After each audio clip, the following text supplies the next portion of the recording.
Sati Sangye Sindhu Mide Bharvai Dogo Nanda Chila Chebara Shomu Guru Buddha Bodhisattva Sabari Vara Ratna Mandala Puja Mega Samundra Savarana Samaye Om Sim Je Nam Ki Sambanda Loyi Jeda Jeda Var Chejung Thun Mo Thebai Chegi Korolo Kordo So हामीले यो गुटे मलम भनेको अलिकति उल्था गर्न हामी गइरहेका छौं गुटे मलम भनेको चाहिँ नेपालीमा कर्म हेतु फल भनिन्छ हैन कर्म हेतु फल को यहाँ सार संक्षिप्तमा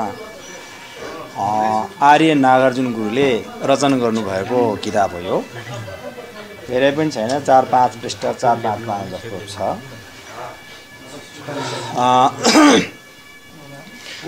आर्य नागार्जुन भने चाहिँ फाक्पा लुडुप भनिन्छ फाक्पा लुडुप भनिन्छ लामा भाषाले यहाँ लोबेन फाक्पा लुडुप कि जेबे गुटे मलम भनेर यहाँ बताएको छ लोबेन भनेको चाहिँ आचार्य हो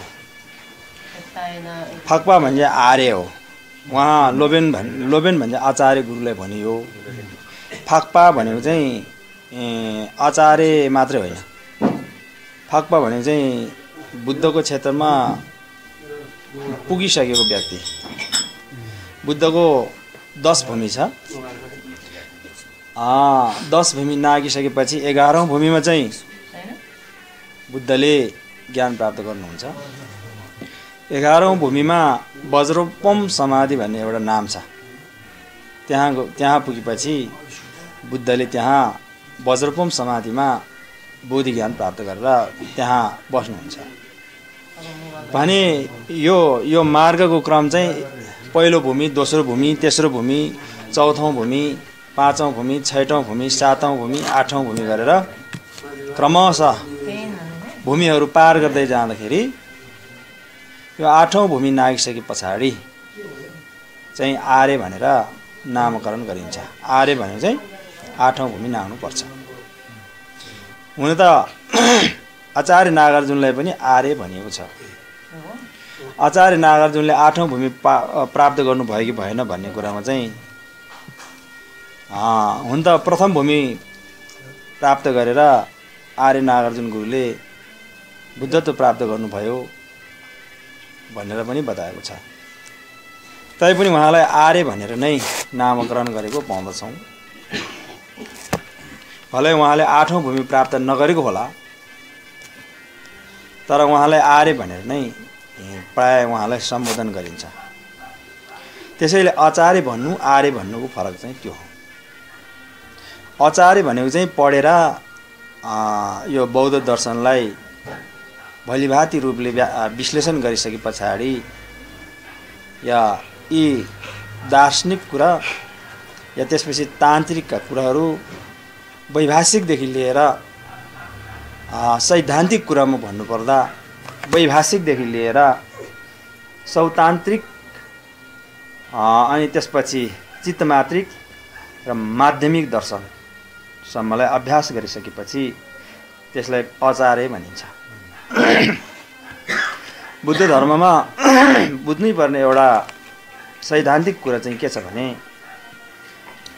4वटा स्कुलहरू छन् बुद्ध धर्मलाई कसरी बुझ्ने भन्ने बारेमा धेरै मान्छेहरूलाई कन्फ्युजन भइरहेछ र कसरी बुझ्ने भन्ने कुरोमा चिन्तित पनि देखिन्छ या त्यो बुझ्न कठिनाइ पनि देखिन्छ किन भन्दाखेरि बौद्ध दर्शनको स्पेशली पुस्तकहरू चाहिँ प्राय तिब्बत भाषामा छ अनि यो तिब्बती भाषा अर्थात् लामा भाषा त्यसलाई गुरु भाषा भन्दा पनि हुन्छ तिब्बती भाषा सबै बोल्ने व्यक्तिले पनि यी अर्थहरू खुलाउन चाहिँ सकिन्न उहाँहरुको यहाँ 50% त्यस्तो चाहिँ मिल्छ अर्को बाँकी अर्को 50% चाहिँ मिल्दैन उहाँहरुले पनि बुझ्दैन यो चाहिँ छुट्टै शास्त्रको भाषा र यसलाई के भनिन्छ भन्दाखेरि साहित्य भाषा पनि भनिन्छ लामा भाषा पनि भनिन्छ लामा भाषा लामा साहित्य भाषा र यो भाषामा यी सम्पूर्ण उपदेशहरू भएको कारणले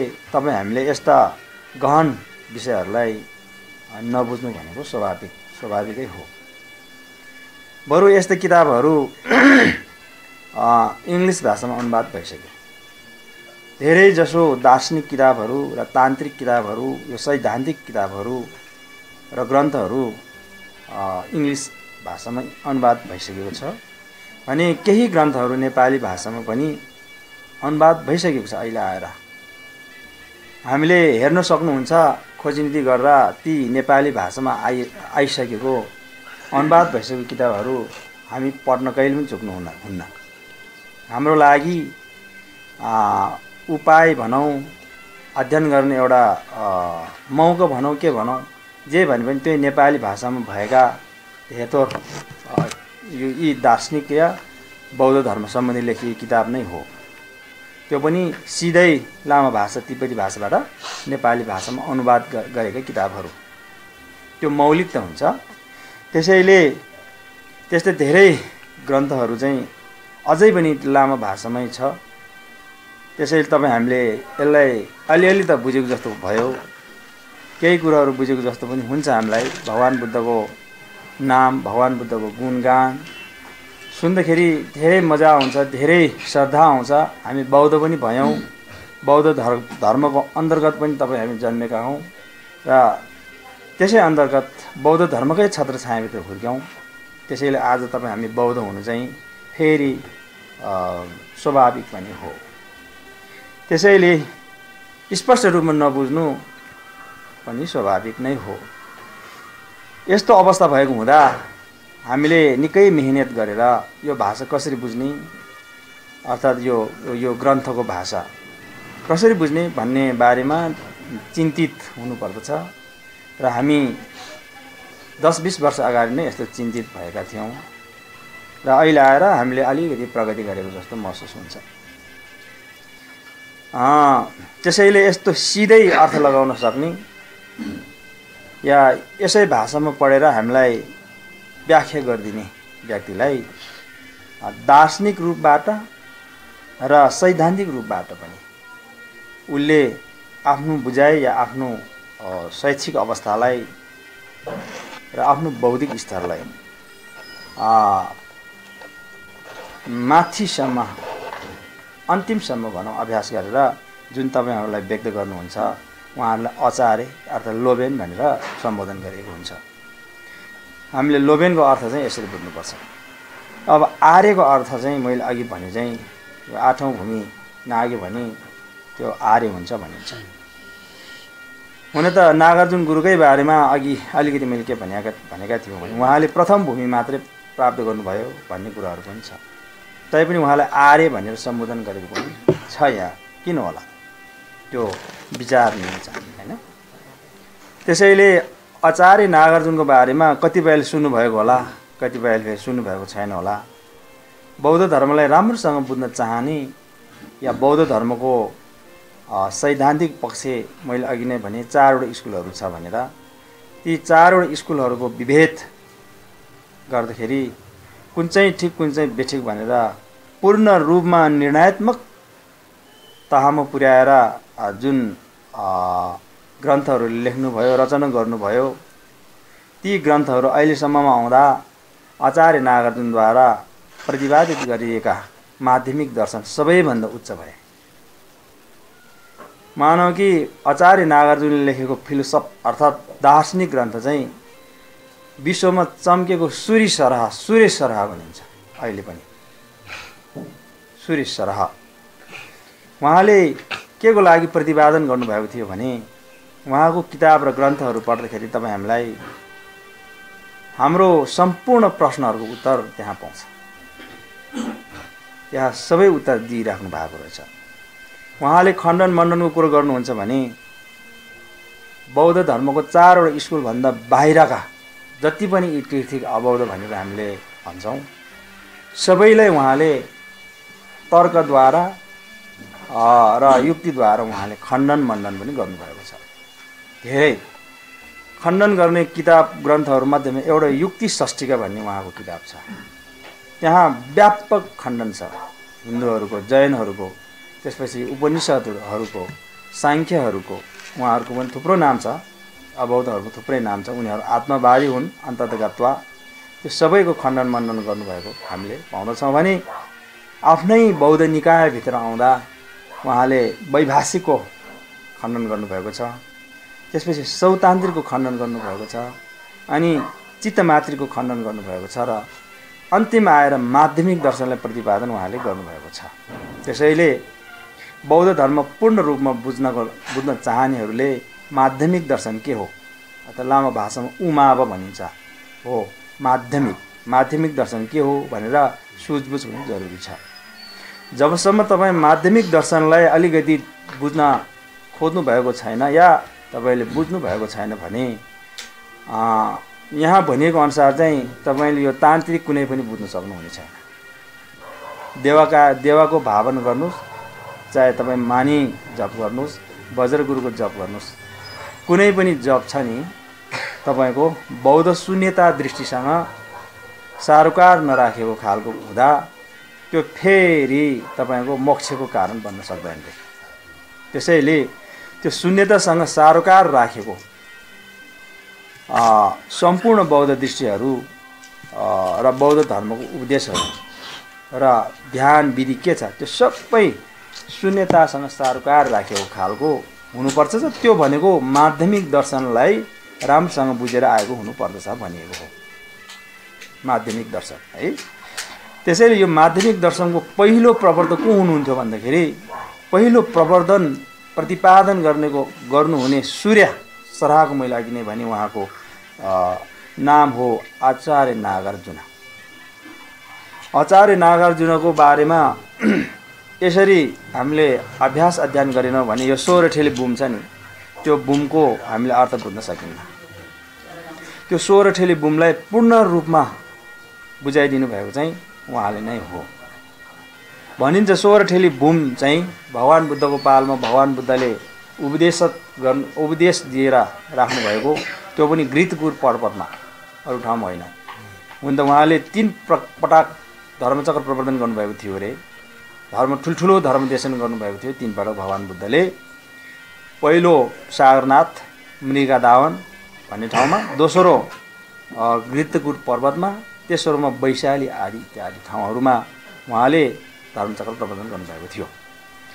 यसमध्ये उहाँले पहिलो सारनाथमा चाहिँ 4 आर्य सत्यको धर्महरू सिकाउनु भएको थियो।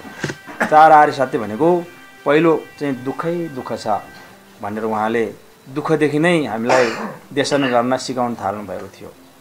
त्यो पनि पञ्चवर्गीय भिक्षुहरूलाई। त्यस पछाडि दुःखको कारण छ त्यो चाहिँ समुदाय सत्य कुञ्जुङ्गी त्यन्पा, त्यो कारण नभएर दुःख आउँदैन भन्यो। अनि तेस्रोमा निरोध सत्य, त्यो दुःख चाहिँ नाश हुन्छ भनेर उहाँले भन्नुभएको थियो।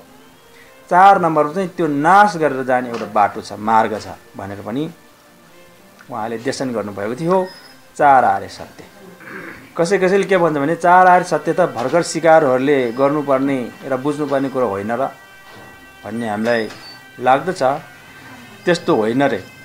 4 आर्य सत्य भनेका पहिलो सुरुको साधक साधिकादेखि अन्तिमको बोधि प्राप्त नगरुन्जेलसम्मको व्यक्तिको लागि काम गरिरहने विषय हो रे त्यो 4 आर्य सत्य।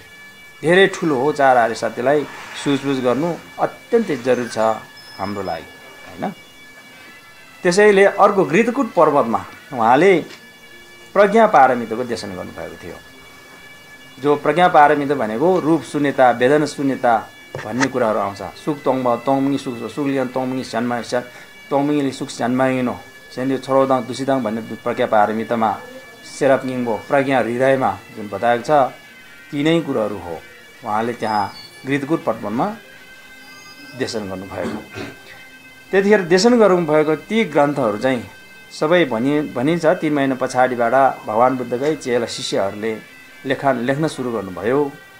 पछि नागहरूलाई जिम्मा लगाएको थियो अरे यो प्रज्ञा पारमित चाहिँ। अनि नागहरूलाई जिम्मा लगाएर सुरक्षित गरेर राखेको र पछि 400 वर्ष जतिपछि आचार्य नागार्जुनको जन्म भइसके पछाडि आचार्य नागार्जुनले नागलोकबाट लिएर आएको भनिएको छ। यो सोरठेली हामी बुम भन्छौँ। अस्ति मात्र हामी सालिमटारमा पाठ गरेको त्यही हो। वर्षमा धेरैले पाठ गरिन्छ। युम चुटुक पनि भनिन्छ। बुम भनेको चाहिँ 1 लाख भनेको 1 लाख श्लोक छ अरे त्यहाँ है। अनि युम चुटुक भने चाहिँ 16 वटा आमा भनेको। के को आमा भनेको जननी माता भनेको। त भगवान बुद्धकै आमा रे त्यो है। हाम्रो त आमा त महान आमा नै भइहाल्यो। त्यसलाई नबुझेर तपाईँ हामीले आफूलाई बौद्ध भन्नु त्यति सान्दर्भिक हुँदैन भनेको छ। आफ्नो आमा नचिनिएरै उफ्रेर हिँड्नु भनेको अलि नसुहाउने हो। त्यसैले यी प्रज्ञापारमिता बुम के हो भनेर सोचबुझ गर्नु अत्यन्तै जरुरी भयो हाम्रो लागि। त्यो पनि फेरि विशाल छ।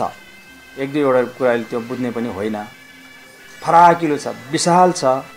त्यसैलाई तपाईँ हाम्रो दिमागले फेरि विभिन्न परिप्रेक्ष्यमा विभिन्न व्यक्तिहरूको स्तरलाई मध्यनजर राखेर भगवान बुद्धले देशना गर्नुभएको थियो भनिन्छ।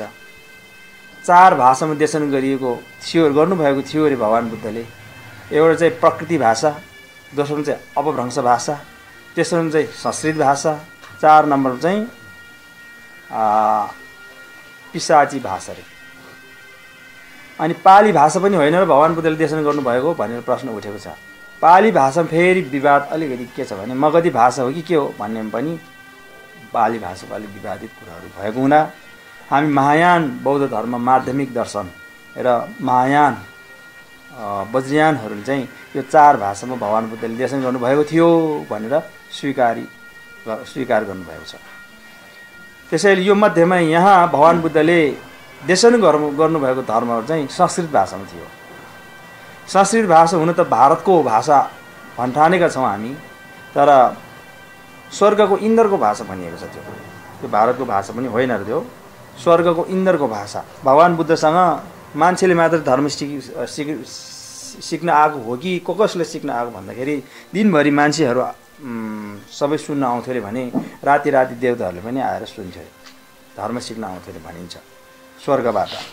र संस्कृत भने चाहिँ संस्कृत राम्रोसँग परिस्कृत बनाएर केन्दाङ ग्युदाङ केन भन्ने संस्कृत भनिन्छ। त्यसरी बनाएको ग्युदाङ केन भन्छ हेतु र प्रत्यय मिलाएर बनाएकोले संस्कृत भनिएको हो।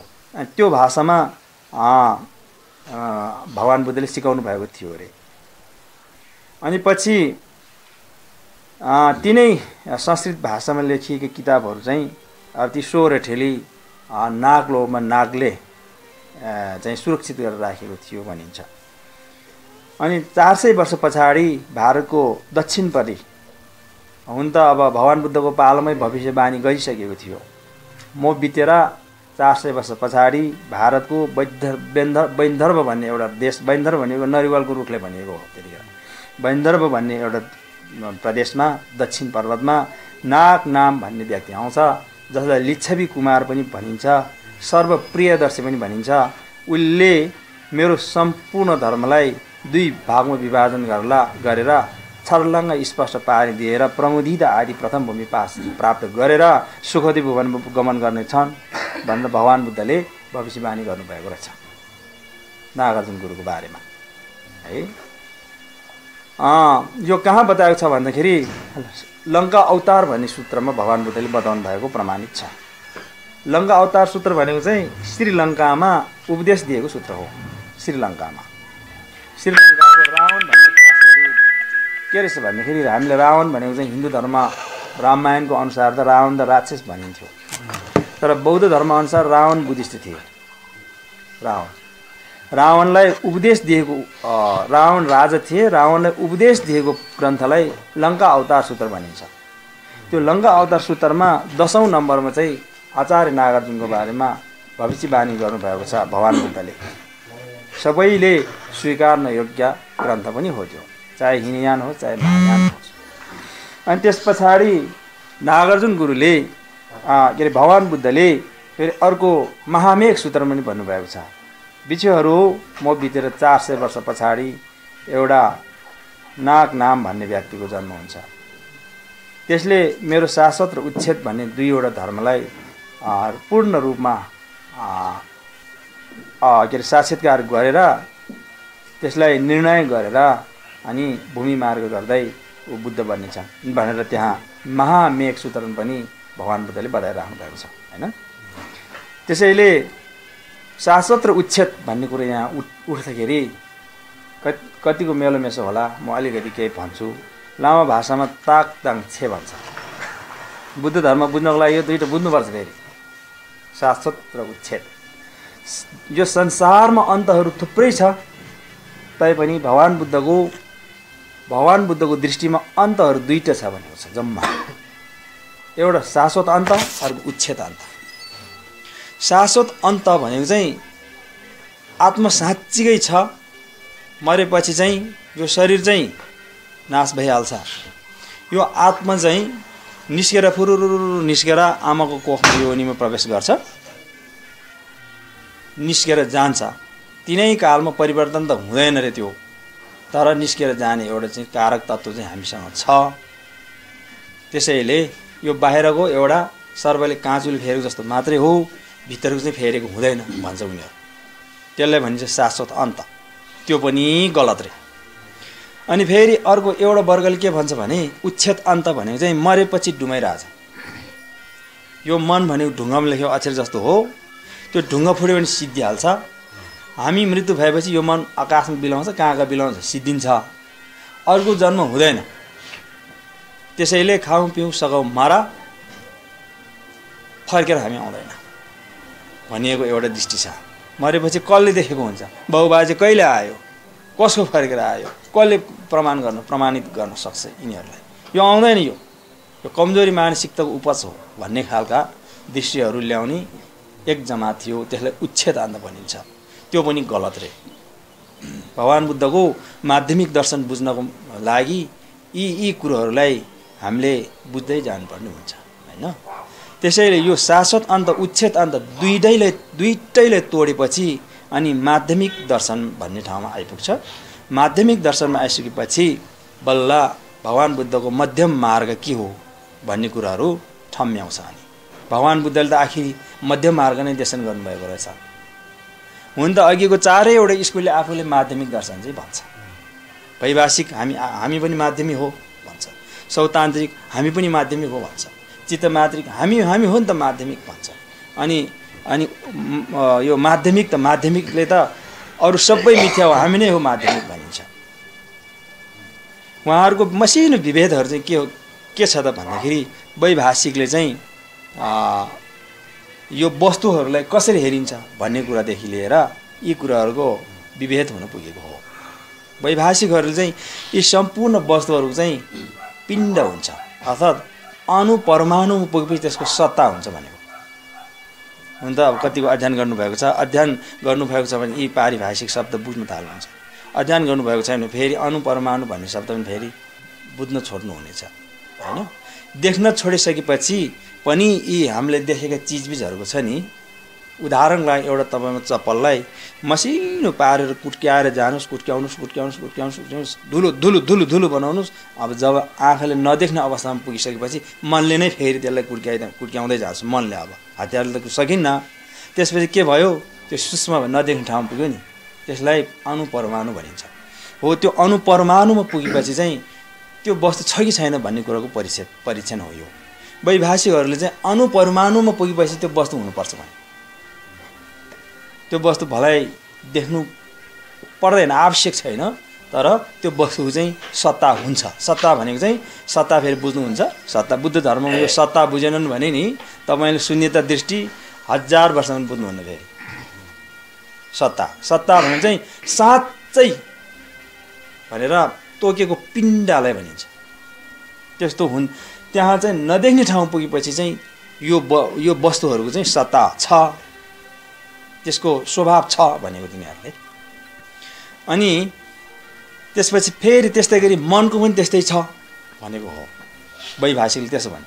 अनि सौतान्त्रिक त होइन, सौतान्त्रिक फेरि त्यसलाई रोक्यो। सौतान्त्रिकले कसरी रोक्यो भन्दाखेरि हाम्रो मनले कल्पना गरेर देखा त परेको हो, तर मनको प्रक्षेपण छाप जस्तो रे के, छाप होइन, जुन स्टाम्प लाउँछ नि ड्याममा, स्टाम्प लगाइसकेपछि त्यो स्टाम्पको चाहिँ त्यो कागजमा बस्छ नि त उसको छाप। हो त्यसरी देखेको हो तिनीहरू। वास्तवमा त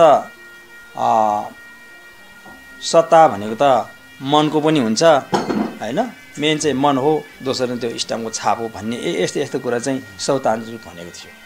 फेरि त्योभन्दा माथि फेरि त्यसलाई खण्डन चित्तमात्रिक भन्नेले गरेको थियो। चित्तमात्रिकले के भनेको थियो भने यो सबै देखेको जति पनि चिजबिजहरू छ नि त्यो सम्पूर्ण चिजबिजहरू चाहिँ वास्तविक होइन, यो वास्तविक के त भन्दै चित्त हो भन्थ्यो। चित्त, यो चित्तले परिकल्पना गरेर निस्केको हो यिनीहरू। त्यसैले चित्तको चाहिँ द्रव्यसत हुन्छ। द्रव्यसत भनेको वास्तविक स्वभाव चित्तको छ, यी बाह्य वस्तुहरू चाहिँ छैन भनेको यिनीहरू चित्तमात्रिकले चाहिँ हैन। अनि चित्तमात्रिक यो कुरोलाई पुष्टि गर्नको लागि तीनवटा तर्क दिनुहुन्छ। एउटा परिकल्पित, दोस्रो परनिष्पन्न, तेस्रो परतन्त्र। सरी, पहिला परिकल्पित, दोस्रो परतन्त्र, तेस्रो परनिष्पन्न। तर यो अलि माथिल्लो हाई शब्द भएकोले गाह्रो पक्कै पनि पर्छ होला है। म अलिकति प्रसङ्गवश मैले यो केही भनेको मात्रै। त्यसलाई लामो भाषामा परिकल्पितलाई चाहिँ के भन्छ भन्दाखेरि कुन्तक भनिन्छ। परतन्त्रलाई चाहिँ स्यानवाङ भनिन्छ। परनिष्पन्नलाई योङडुप भनिन्छ। यो तीनवटा थियो उनीहरूको मत, परकल्पित, परतन्त्र, परनिष्पन्न। अनि यो तीनवटा मत राखेर उहाँहरूले चित्तको चाहिँ वास्तविक स्वरूप हुन्छ भनेर भनेको थियो। त्यसपछि गएर यसलाई खण्डन गर्न चाहिँ एकदमै हामी परेको थियो, तर माध्यमिक दर्शनले मात्र यसलाई खण्डन गर्यो, जो आचार्य नागार्जुन गुरुले खण्डन गर्नुभएको थियो। चित्तको स्वभाव परनिष्पन्न, परतन्त्र र परिकल्पित भनेर जुन भनेको छ त्यो कसरी हुन्छ भन्दाखेरि उहाँहरूले भगवान बुद्धको यो लङ्का अवतार सूत्रमा यो तीनवटाको हो, परिकल्पित, परनिष्पन्न, परतन्त्रको कुरा देशन गरेर राख्नु भएको थियो भगवान बुद्धले। त्यसलाई अगाडि सारेर या अर्को फेरि 10 भूमि सूत्र आदि त्यो सूत्रहरूलाई अगाडि सारेर उनीहरूले प्रमाण प्रुफ गर्न चाहन्थ्यो। तर फेरि हामी माध्यमिकले पनि त्यसलाई खण्डन मण्डन गर्दाखेरि त्यसै 10 भूमि सूत्रलाई पनि हामीले अगाडि ल्याएर 10 भूमि सूत्रमै फेरि भगवान बुद्धले चित्त भनेको कर्म क्लेशबाट उत्पन्न हुन्छ भनेर भन्नुभएकोलाई प्रुफ गरेर त्यो चित्तलाई पनि खण्डन गरिन्छ। त्यसपछि अनि बल्ल शून्यता दर्शनको प्रतिपादन हुन्छ है। यो क्रम यति नै, योभन्दा अगाडि नजाउँ, किनभने यो शून्यता दर्शनतिर भएकोले बुझ्न अलिक प्राय कठिन पर्छ। केही सुन्नुपर्छ, यो 1.5-2 वर्ष जति सुनेपछि मात्रै यो कुरोहरू बुझ्न थाल्नुहुन्छ। हो यस्तो खालको दार्शनिक चाहिँ आचार्य नागार्जुन हुनुहुन्थ्यो। आचार्य नागार्जुनले जुन हामीलाई लेख्नुभएको कर्म हेतु फल भनेर लेख्नुभएको जुन फक्पा लुटुकी चेप घुटे मोलम भन्ने कर्म हेतु फलको सरल भाषामा तपाईँ हामीलाई बुझ्ने ढङ्गले तपाईँ हाम्रो अवस्था र स्तरलाई हेरेर उहाँले लेखेर हामीलाई दिनुभएको उपलब्ध हाम्रो हातमा भएको यो किताब धेरै होइन 4-5 पानाको छ। त्यो 4-5 पृष्ठको किताबलाई म नेपाली भाषामा के अनुवाद गर्ने जमर्को गर्छु र यो अनुवाद गर्नुभन्दा पहिला चाहिँ मैले यो आचार्य नागार्जुन कस्तो व्यक्ति हो, को व्यक्ति हो भनेर अलिकति बुझ्नुपर्ने भएकोले उहाँको जीवनी भनौँ, उहाँको दर्शनहरू हैन यस्तो थियो, उहाँले यति खण्डन मनन गर्नुभएको थियो र त्यसैले उहाँ सूर्य सरा हुनुभएको हो। अहिलेसम्म सूर्य उहाँको जस्तो दार्शनिक किताब छैन रे, अहिलेसम्म कसैले पनि लेख्न सकेको छैन जुन सुकै पनि खण्डन गर्ने खालको छ कि उहाँको। एउटा मूल प्रज्ञा भन्ने छ, मूल प्रज्ञा 27 च्याप्टरको त्यो 16 ठेली बुमको लागि लेख्नु भएको। तपाईहरुले बुम पढेर चाहिँ बुम बुझ्नुहुन्न। यो 16 ठेली बुझ्न चाहनेले यत्रो यो भन्दा ठुलो हुँदैन उहाँको 27 च्याप्टर, यसको आदिको हुन्छ।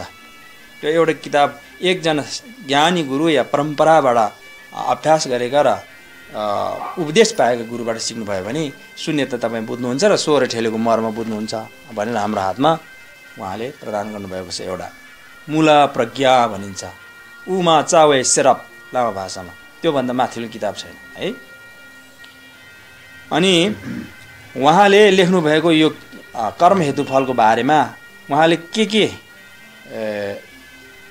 लाई समेटिएर उहाँले लेख्नुभएको रहेछ। अब यहाँ हामी एकछिन सुनौँ र बुझौँ, अध्ययन गरौँ। यहाँ पहिलो उहाँले के भन्नुभएको रहेछ भने पञ्चसोमलाई छाछलो भनेर भन्नुभएको छ। त्रिरत्नलाई नै वन्दना गर्दछु भनेर उहाँले भन्नुभएको छ। त्रिरत्नलाई वन्दना गर्नुको कारण पनि होला। अब बुद्धलाई वन्दना गर्नु, धर्मलाई वन्दना गर्नु, सङ्घलाई वन्दना गर्नुको कारण होला। अब त्यो कारण त हामीले सजिलैसँग बुझ्ने हो भने भगवान् बुद्धले जब प्रतीत समुत्पादको देशन गर्नुभयो, प्रतीत त्यङ ढलवर चुङबा प्रतीत समुत्पादको देशन गरिसके पछाडि सर्वधर्मको देशन भएको थियो। त्यो प्रतीत समुत्पाद भन्दा यो कुनै पनि धर्महरू छैन त्योभन्दा बाहेकको।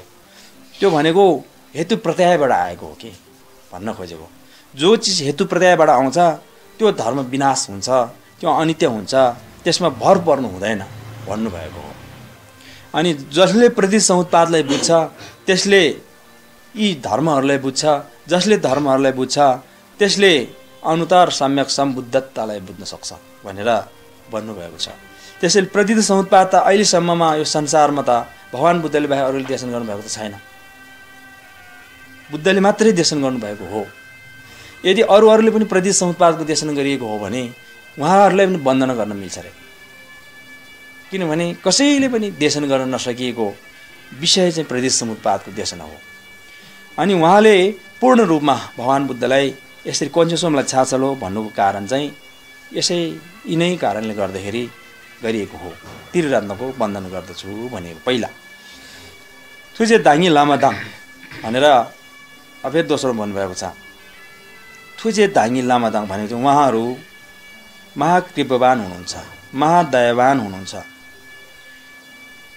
त्यो दयावान हुनुभएको को हुनुहुन्छ भन्दाखेरि गुरु, फेरि त्रिरत्न, अनि त्यसपछि गएर इष्टदेवहरू, उहाँहरू एकदमै दयावान हुनुहुन्छ हाम्रो निम्ति। लाई डाँसुर मोलमचान साथसाथै देवा र डाँसुर भनेको चाहिँ ऋषि भनिन्छ नेपाली भाषामा। तर ऋषि भनेको चाहिँ एकदमै ज्ञानी तपस्वी गुरुलाई भनिएको, योगीलाई हो। यो देवा र उहाँ एकदमै ज्ञानी योगीहरूले लाइट डाँसुर मोलमचान योगीहरूले होइन, लाइट डाँसुर मोलमचान यो डाँसुर ऋषि र मोलमचान उहाँहरूको परिधानले लाग्पे मोलम टुपर्स्यो भनिएको है। लाग्पे मोलम टुपर्स्यो आध्यात्मिक परिधानहरू सिद्ध हुन् भनेको परिधान होइन। परिधान भनेको त बुझ्नुभयो होला नि, हामीले हिजोतिरै छलफल अलिअलि गरेका थियौँ नि परिधान होइन, मोलम। अनि त्यसपछि गएर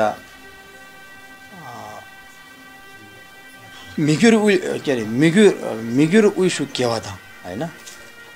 यहाँ चाहिँ हामी मान्छेको जन्म कति गाह्रो रहेछ, मान्छे पाउन कति कठिनाइ रहेछ भनेर उहाँले यहाँ बताउन खोज्नु भएको रहेछ है। मिगुर उइ पहिले चाहिँ एक नम्बर चाहिँ मान्छे नै हुनु भनेको, मान्छे नै हुनु भनेको। युलुई भने चाहिँ के रहेछ भने मध्य प्रदेशमा जन्मिनु रे। तपाईँ हामी त्यस्तो छ कि छैन हामी आफैलाई जाँच्नु पर्दछ। वाङ्गो छाङ भने चाहिँ इन्द्रियहरू सकल हुनु भनेको। हाम्रो इन्द्रियहरू सकल छ त अहिलेसम्म छ नि, कति भएको छ कति भएको छैन। देशिनले था मलोकपा त्यस्तै गरी विपरीत कर्ममा नलागेको। विपरीत कर्म लेथा मलोक, विपरीत कर्म भनेको काट्ने मार्ने है, यस्तो शिकार खेल्नेदेखि लिएर झुट्टो फट्टा चोरी डकैती कति हो यस्ता विपरीत कर्म यस्तोमा नलागेको। राङचोर गादाङ त्यहाँबाट यो पाँचवटा चाहिँ हामी आफैले ल्याउनु पर्ने सम्पत्ति थियो कि हामी आफैले ल्याउनु पर्ने पाउनु पर्ने सम्पत्ति पाँचवटा ले युक्त होउन् र सम्पन्न होउन् भनेको रहेछ। सङ्गीत जोन्दाङ त्यसो अब फेरि अर्को पाँचवटा फेरि अरूबाट पाउनु पर्ने सगुन छ यहाँ। त्यो चाहिँ बुद्ध आगमन हुनुपर्ने एक, त्यसो उहाँले धर्म देशन गर्नुपर्ने 2, त्यसपछि उहाँको शासन स्थिर हुनुपर्ने 3, देजेज उहाँको शासनमा प्रवेश गर्नुपर्ने 4। स्यान्सिर ताक्तुङिङ चाहिँ अरूलाई दया र करुणा आउनुपर्ने 5 गरी यो 5वटा चाहिँ अरूबाट पाउनुपर्ने गरेर जम्मा कति भयो 10 वटा। अनि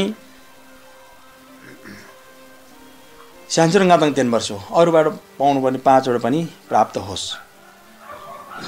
र अघिको 5 वटा यो पछिको 5 वटा 10 वटा भयो। यसलाई जोरवागे जोरवाचु भनिन्छ। अनि अर्को आयो न्यालवा हिद दुईटो दाङ नरक 1 हिद प्रेत 2 दुईटो पशु 3 छेरिङ दीर्घायु देव 4 लालो म्लेच्छ भनिन्छ नेपाली भाषामा। लालो भनेको के छ भने धर्मको अर्थ नबुझ्ने के। अनि लोकताचेन भनेको मिथ्या दृष्टिवाला। अनि साङ्गेतोङ बुद्ध यो संसारमा आगमन नभएको अवस्था। कुक्पा लाटा लङ्गडा लाटा र बोल्न नसकिने। यो 8 वटा चाहिँ मिखोमगे भनेको चाहिँ आच्छेन अवसर नभएको 8 वटा रे। यो 8 वटाबाट हामी मुक्त पाऊँ भनेको मुक्त होस् भनेको। कुन 8 वटा भन्दै फेरि म अलि दोहोऱ्याउँछु। न्यालवा नरक 1 हिदक प्रेत 2 दुईटो पशु 3 छेरिङ दीर्घायु देव 4 लालो म्लेच्छ 5 लोकता मिथ्या दृष्टि 6 साङ्गे गीतोङ बुद्ध संसारमा आगमन नभएको 7 कुक्पा लाटा समेत 8 वटा। यो 8 वटा चाहिँ धर्म गर्ने अवसर नपाएको स्थान हो र यो 8 वटा यस्तो अवसरबाट मुक्त होस्। अब फेरि अर्को विषय भनेको छ यहाँ देवदाङ नि तोङवादाङ थ्वेदाङ छुल्टिम सेराबदाङ छेलियोङ वछा सेबादे फाक्नोर तुन्दाङ 3 वर्ष हो भनेर पनि यहाँ बताएको छ है। यो चाहिँ 7 वटा धन भन्छ हाम्रो आर्य धन हैन।